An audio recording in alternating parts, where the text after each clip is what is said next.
beneath the misty mountains, in the blackest pits of Moria, Orc war chiefs gather around flickering fires. Their voices echo through ancient halls as they plan their next raid. They laugh about burning villages, about watching men flee in terror. They boast of slaughtering elven patrols, of seeing the light fade from immortal eyes.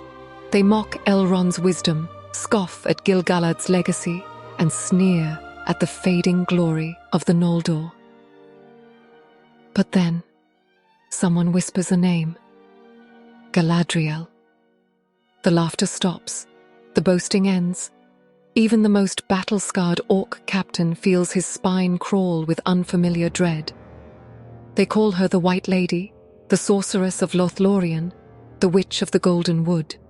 But these aren't titles of respect. They're warnings, passed down through generations of darkness like a curse that refuses to die.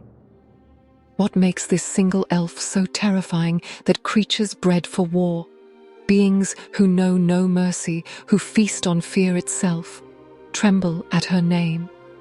The answer lies buried in the very foundations of Middle-earth itself, in a story that begins before the first shadow ever fell across the world. To understand the terror that Galadriel inspired in the hearts of Orcs, we must first understand what Orcs truly are. They weren't born as creatures of malice. They were made. Tolkien reveals the horrifying truth. Orcs were once elves. Picture the most beautiful, wise, and noble beings in creation, then imagine them captured, dragged into the pits of Angband, and tortured until their very essence was corrupted beyond recognition. But here's the key. Corruption isn't creation. It's destruction with a purpose. Every Orc carries within their twisted form the echo of what they once were. Deep in their consciousness, buried beneath layers of malice and hatred, lies the memory of starlight, of beauty, of the music that sang the world into being. This memory doesn't comfort them, it torments them. It's a constant reminder of paradise lost, of light extinguished, of choices that can never be undone. Now imagine these creatures, these living embodiments of corruption, encountering someone who represents everything they've lost and can never reclaim. Galadriel wasn't just any elf. She wasn't a refugee who had sailed to Middle-earth seeking a new home. She was Altariel of the Noldor, born in Eldamar, when the two trees still cast their mingled light across the undying lands. She had walked the shores of Valinor. She had seen the face of Manwë, mightiest of the Valar. She had witnessed the music of the Ainur that created the world itself. Think about that for a moment. When Galadriel looked at an Orc, she saw them with eyes that had beheld the very architects of creation. She possessed memories of perfect beauty, untainted by shadow or doubt. To her, the corruption of the Orcs wasn't just evil. It was a desecration of something sacred, a violation of the fundamental harmony that should govern all life. But there's more. Galadriel's lineage reads like a catalogue of the mightiest beings ever to walk Middle-earth.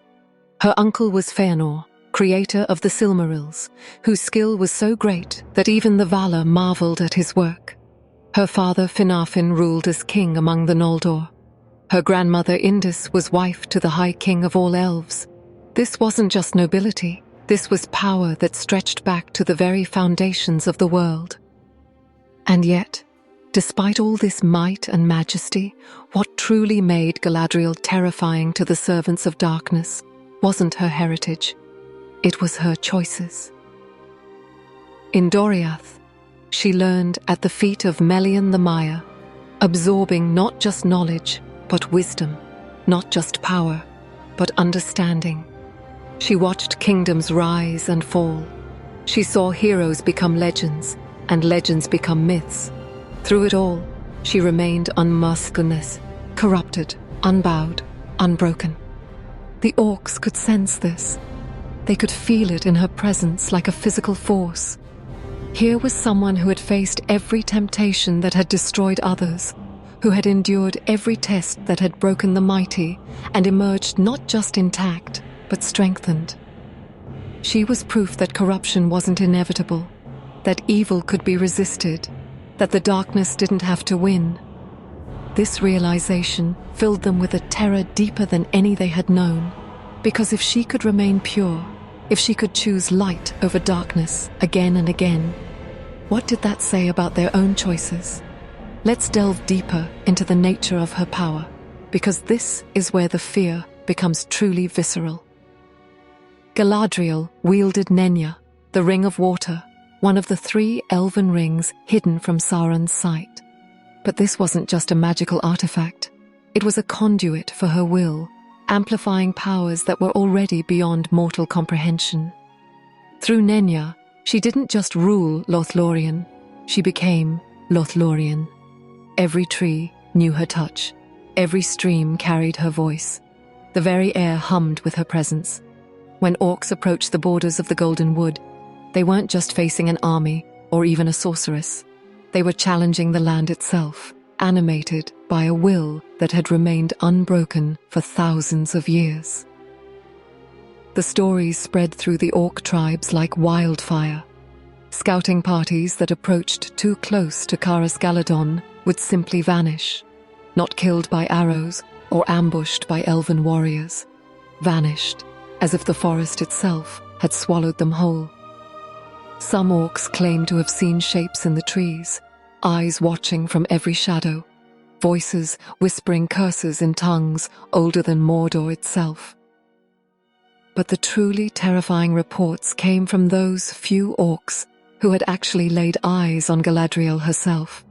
They spoke of a beauty so pure it was painful to behold, of eyes that seemed to loot, key directly into their souls, and find them wanting. They described feeling their own thoughts laid bare, their darkest secrets exposed, their every justification stripped away until only the naked truth remained. One surviving account, whispered in the deepest tunnels of Moria, tells of an orc captain who encountered Galadriel during a border skirmish. He was a veteran of countless battles, hardened by decades of warfare, feared by his own troops for his cruelty. But when he looked into her eyes, he saw something that broke him completely. Not anger, not hatred, but pity. She looked at him with the sorrow of someone who could see exactly what he had been before his corruption, and exactly what he had chosen to become. The captain fled. This creature, who had never retreated from any battle, who had laughed in the face of death itself, ran like a terrified child. He was never the same. His troops reported that he would wake screaming in the night, clawing at his own eyes, begging to forget what he had seen. This is the power that made Galadriel unique among all the elves of Middle-earth. It wasn't just her strength, though she possessed might that could rival the Maiar themselves. It wasn't just her wisdom, though her counsel shaped the fate of nations. It was her absolute, unwavering commitment to the light, maintained across millennia of darkness and despair. Consider the moment when Frodo offered her the One Ring. Here was ultimate power, freely given, with no strings attached. She could have justified taking it. She would use it for good, to protect the innocent, to bring order to a chaotic world. The temptation must have been overwhelming. The ring showed her visions of herself as a queen, beautiful and terrible, ruling from a throne of pure light with all Middle-earth bowing before her majesty. And she said no. Not because she didn't desire power, Tolkien makes it clear that she did. Not because she didn't see the good she could do. The ring made sure she saw it all. She refused because she understood something that the orcs, in their corruption, had forgotten. That the means shape the ends, that power corrupts not through malice but through the gradual erosion of principles, that the moment you compromise your values for a greater good, you begin the journey toward becoming the very evil you sought to fight. This absolute integrity was what the orcs found most terrifying. They understood corruption. It was their nature. They could predict how beings would fall to temptation, how noble intentions would twist into dark purposes, how heroes would become villains given enough pressure and time. But Galadriel? She was beyond their understanding, operating by principles they had long since abandoned. The fear wasn't just personal, it was existential. Galadriel's very existence was a challenge to everything they believed about the world. In their darkest moments, when the memory of their original nature stirred within them like a knife in an old wound, they would wonder if she could remain pure, if she could resist what they could not. Were they truly without choice? Were they really victims of circumstance? Or were they simply weak? This question haunted them more than any physical threat ever could. But Galadriel's terror extended beyond the psychological. She possessed power that manifested in ways both subtle and devastating. Tolkien hints that she was one of the mightiest beings in Middle-earth, her strength held in check by wisdom rather than limited by ability. When she chose to act, reality itself seemed to bend to her will. The Fellowship experienced this firsthand. When they entered Lothlórien, they found themselves in a realm where time moved differently, where the Rye air seemed charged with possibility. The trees themselves glowed with inner light. The streams sang with voices older than kingdoms. This wasn't just magic. This was creation, responding to the presence of one who had never forgotten the original music. For orcs, entering such a realm would be like walking into their own personal hell. Every step would remind them of what they had lost. Every breath would carry the scent of innocence they could never reclaim. The very ground would reject their presence, not out of malice, but out of fundamental incompatibility. They were creatures of corruption, trying to exist in a space of absolute purity. The psychological warfare was equally devastating. Galadriel didn't need to threaten or intimidate. Her mere presence was enough. When she looked at you, she saw not just who you were, but who you could have been, who you were meant to be, and every choice that had led you away from that destiny. For beings already tormented by the memory of their fall, this kind of exposure was unbearable. There are accounts of entire orc armies changing course to avoid Lothlórien, taking longer, more dangerous routes rather than risk approaching the Golden Wood.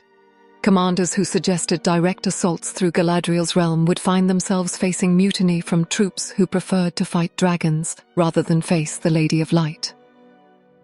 The irony wasn't lost on the more intelligent orc captains.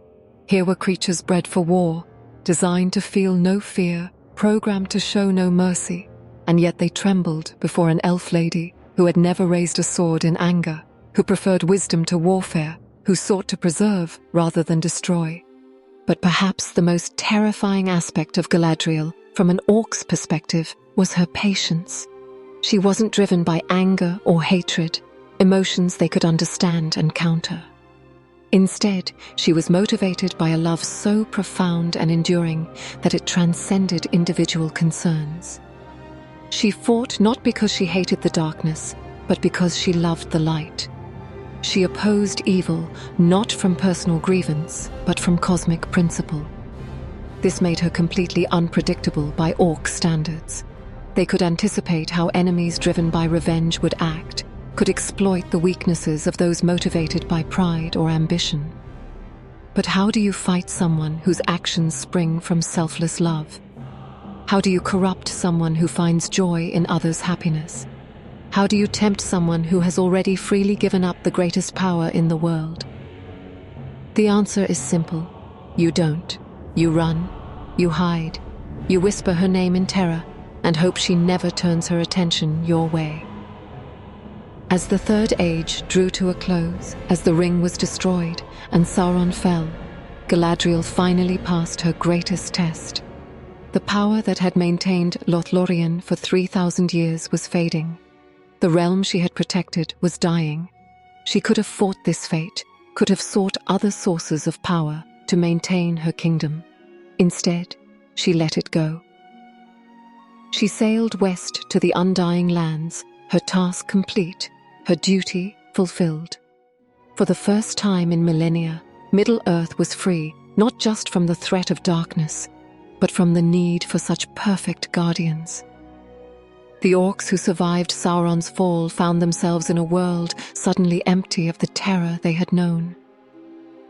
Lothlórien stood silent, its lady departed, its magic fading, but the memory remained. In the deepest caves, in the darkest corners where the last orcs huddle together, they still whisper her name, still remember the eyes that saw through every deception, the beauty that made their corruption unbearable, the love that judged them more harshly than any hatred ever could. Galadriel is gone now, sailed beyond the circles of the world to shores where shadow cannot reach. But her legacy remains in the lesson she taught through her very existence. That evil, no matter how powerful, no matter how pervasive, is not inevitable. It can be resisted, it can be overcome. And sometimes the greatest weapon against darkness isn't a sword or a spell.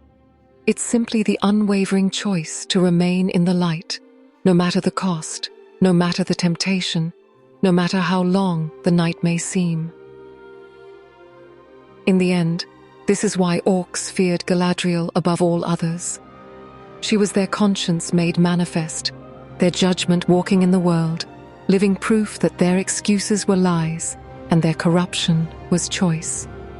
She was the light they had abandoned, the purity they had scorned, the love they had rejected, and she was beautiful and terrible and utterly, absolutely, unforgivingly real. And in a world where darkness seemed ascendant, where corruption appeared inevitable, where evil claimed victory after victory, she endured, she persevered, she remained.